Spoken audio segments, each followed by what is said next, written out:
Hello everyone, traditional vibes YT ఛానల్కి స్వాగతం. ధనుర్మాసంలోని ముగ్గు అండి. ఈరోజు కూడా ఫ్రీ హ్యాండ్ రంగోలీ అని చెప్పచ్చు, ముగ్గు అని చెప్పచ్చు. చుక్కలంతా ఏం లేదండి, జస్ట్ తామర పువ్వులాగా వేసుకొని పైన ఒక తామర పువ్వులాగా వచ్చింది. ఓకే, చాలా అయితే బాగా నచ్చింది నాకైతే. మీరందరూ కూడా ట్రై చేస్తారని అనుకుంటున్నాను. ముగ్గు ఎలా ఉందో కామెంట్స్ చేయండి. అందరూ మీకు ఎలాంటి వీడియోస్ కావాలో కూడా అడగండి. నాకు వీలైనంత వరకు ట్రై చేస్తాను నేను మీకు కావాల్సిన వీడియోస్ పెట్టడానికి. ఈ ముగ్గుని కలర్స్తో నింపానండి. తర్వాత బాగుంది ఫైనల్గా. చూడండి, ట్రై చేయండి.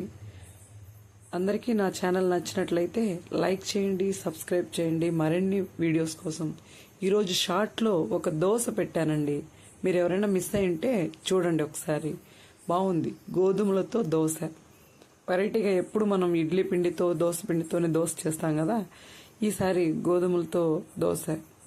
చాలా బాగుంది, ట్రై చేయండి. Thank you friends, thank you.